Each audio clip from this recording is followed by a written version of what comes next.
السلام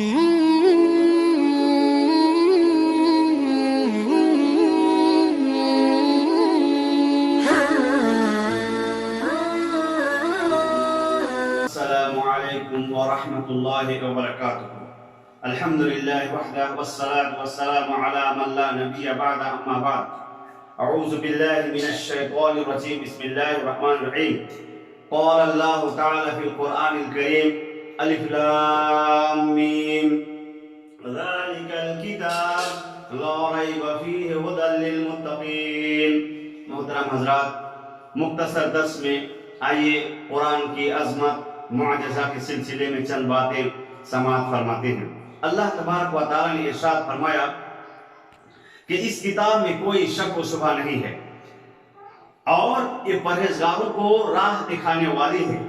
اسی طرح اللہ رب العالمین نے جو قرآن کریم میں جو واقعات اور قصے، احکام و مسائل، عقائد و عبادات بیان کیے ہیں، اس کے برحق ہونے میں، ان کے برحق ہونے میں کوئی شک و شبہ، تردد اور ڈاؤٹ نہیں ہے۔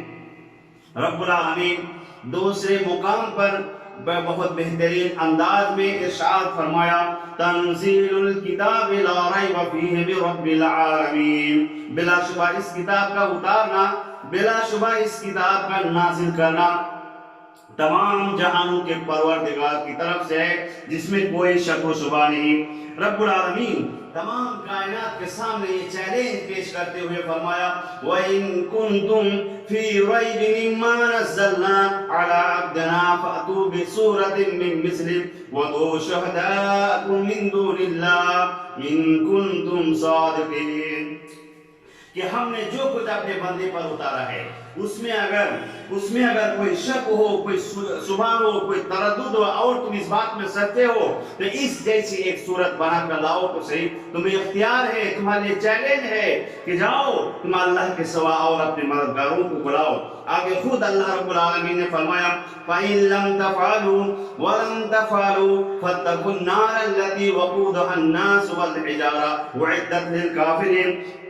اگر تم نے نہ کیا اور سنو تم ہرگز کر بھی نہیں سکتے تو اسے سچا مان کر، برحق مان کر اس آگ سے بچو جس کا ایندھن انسان اور پتھر ہے، جو کافروں کے لیے تیار کی گئی ہے۔ یہ قرآن مقدس کی صداقت اور سچائی کی واضح دلیل ہے کہ عرب و عجم کے تمام کافروں کو چیلنج دیا گیا، لیکن آج تک جواب دینے سے عاجز اور قاصر ہیں اور یقیناً قیامت تک رہے گی۔ اللہ تبارک و تعالی اہل دنیا کو قرآن کی ہدایت کو سمجھنے کی توفیق عطا فرمائے، آمین۔ السلام علیکم ورحمۃ اللہ وبرکاتہ۔